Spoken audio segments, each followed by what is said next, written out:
जय श्री कृष्ण दोस्तों, आप सभी का हमारे चैनल पर स्वागत है।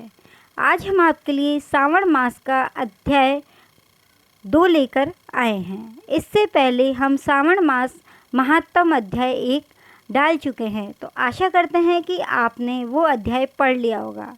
तो आज सुनते हैं अध्याय 2, श्रावण मास में विहित कार्य। ईश्वर बोले, हे महाभाग, आपने उचित बात कही है।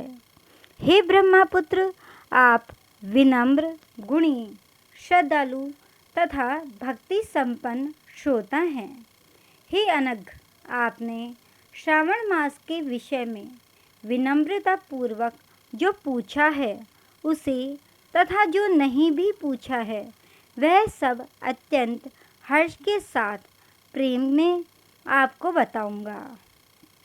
द्वेष न करने वाला सबका प्रिय होता है और आप उसी प्रकार के विनम्र हैं, क्योंकि मैंने आपके अभिमानी पिता ब्रह्मा का 5वां मस्तक काट दिया था, तो भी आप उस द्वेष भाव का त्याग कर मेरी शरण को प्राप्त हुए हैं। अतः हे तात, मैं आपको सब कुछ बताऊंगा। आप एकाग्रचित्त होकर सुनिए। दोस्तों, अध्याय सुनने से पहले हमारे चैनल को लाइक, शेयर एंड सब्सक्राइब अवश्य कर दें और शेयर अवश्य कर दें, जिससे और भी पुण्य के भागीदार बन सकें। हे योगिन, मनुष्य को चाहिए कि श्रावण मास में नियम पूर्वक नत व्रत करें और पूरे महीने भर प्रतिदिन रुद्राभिषेक करें। अपनी प्रत्येक प्रिय वस्तु का इस मास में त्याग कर देना चाहिए।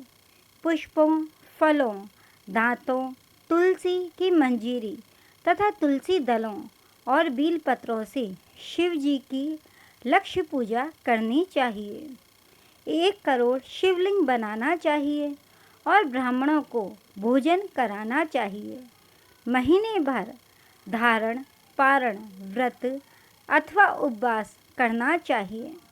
इस मास में मेरे लिए अत्यंत प्रीतिकर पंचामृत अभिषेक करना चाहिए। इस मास में जो जो शुभ कर्म किया जाता है वह अनंत फल देने वाला होता है। हे मुने, इस माह में भूमि पर सोएं, ब्रह्मचारी रहें और सत्य वचन बोलें। इस मास को बिना व्रत के कभी व्यतीत नहीं करना चाहिए। फलाहार अथवा अविष्यान्न ग्रहण करना चाहिए। पत्ते पर भोजन करना चाहिए। व्रत करने वाले को चाहिए कि इस मास में शाक का पूर्ण रूप से परित्याग कर दें। हे मुनि श्रेष्ठ, इस मास में भक्ति युक्त होकर मनुष्य को किसी न किसी व्रत को अवश्य करना चाहिए। सदाचार परायण, भूमि पर शयन करने वाला, प्रातः स्नान करने वाला और जितेंद्रिय होकर मनुष्य को एकाग्र किए गए मन से प्रतिदिन मेरी पूजा करनी चाहिए। इस मास में किया गया पुरचरण निश्चित रूप से मंत्रों की सिद्धि करने वाला होता है। इस मास में शिव के षडाक्षर मंत्र का जप अथवा गायत्री मंत्र का जप करना चाहिए और शिव जी की प्रदक्षिणा, नमस्कार तथा वेद पारायण करना चाहिए। पुरुष सूक्त का पाठ अधिक फल देने वाला होता है। इस मास में किया गया गृह यज्ञ, कोटि होम, लक्ष्य होम तथा अयुत होम शीघ्र ही फलीभूत होता है और अभिष्ट फल प्रदान करता है। जो मनुष्य इस मास में एक भी दिन व्रतहीन व्यतीत करता है वह महाप्रलय पर्यंत घोर नरक में वास करता है। यह मास मुझे जितना प्रिय है उतना कोई अन्य मास प्रिय नहीं है। यह मास सकाम व्यक्ति को अभीष्ट फल देने वाला तथा निष्काम व्यक्ति को मोक्ष प्रदान करने वाला है। हे सतम, इस मास के जो व्रत तथा धर्म हैं उन्हें मुझसे सुनिए। रविवार को सूर्य व्रत तथा सोमवार को मेरी पूजा व नत भोजन करना चाहिए। श्रावण मास के पहले सोमवार से आरंभ कर के 3.5 महीने का रोटक नामक व्रत किया जाता है। यह व्रत सभी वांछित फल प्रदान करने वाला है।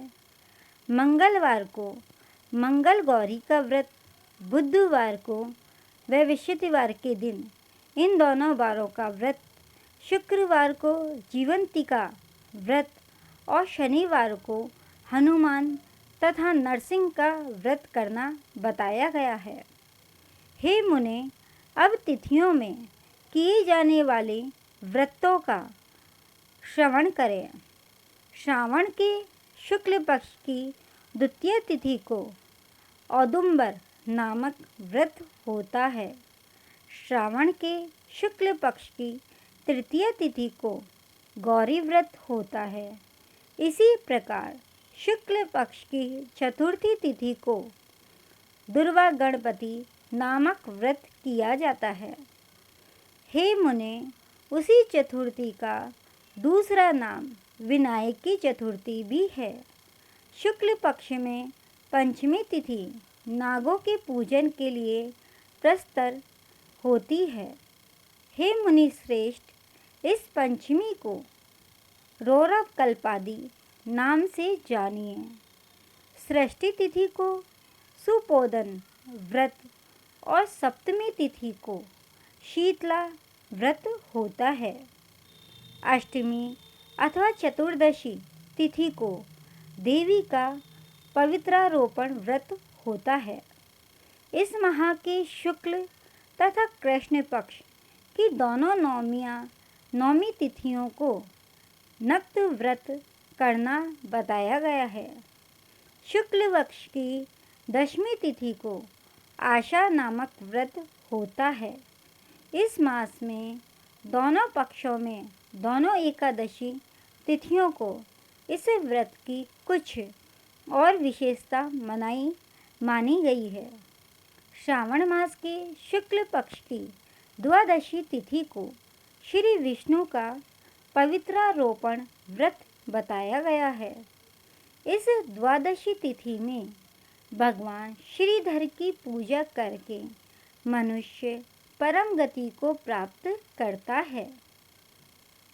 उत्सर्जन, उपाकर्म, सभादीप, सभा में उपाकर्म, इसके बाद रक्षाबंधन, पुनः श्रवणा कर्म, सर्पबलि और हयग्रीव का अवतार, ये 7 कर्म पूर्णमासी तिथि को करने हेतु बताए गए हैं। श्रावण मास के कृष्ण पक्ष में चतुर्थी तिथि को संकट चतुर्थी व्रत कहा गया है और श्रावण मास के कृष्ण पक्ष की पंचमी तिथि के दिन मानव कल्पादि नामक व्रत को जानना चाहिए। हे द्विजोत्तम, कृष्ण पक्ष की अष्टमी तिथि को श्री कृष्ण का पूर्णावतार हुआ। इस दिन उनका अवतार हुआ, अतः महान उत्सव के साथ इस दिन व्रत करना चाहिए। हे मुनि श्रेष्ठ, इस अष्टमी को मनवादी तिथि जानना चाहिए। श्रावण मास की अमावस्या तिथि को पिठोरा व्रत कहा जाता है। इस तिथि में कुशों का ग्रहण और वृषभों का पूजन किया जाता है।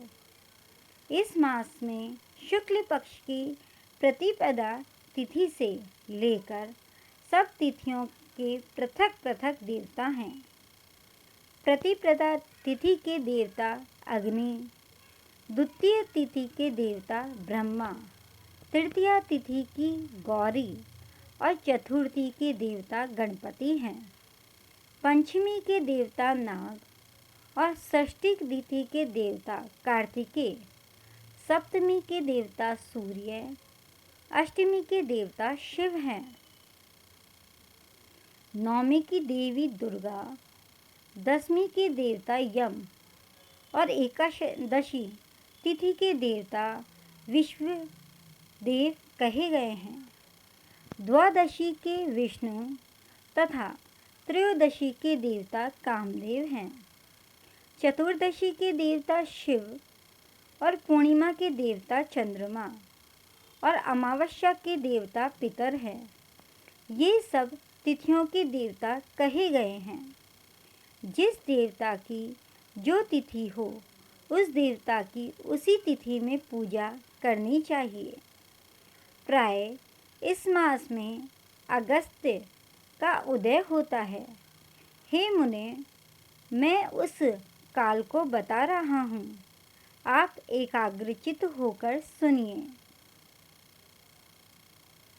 सूर्य के सिंह राशि में प्रवेश करने के दिन से जब 12:40 घड़ी व्यतीत हो जाती है, तब अगस्त का उदय होता है। उसके 7 दिन पूर्व से अगस्त को अर्घ्य प्रदान करना चाहिए। 12 मासों में सूर्य पृथक पृथक नामों से जाने जाते हैं।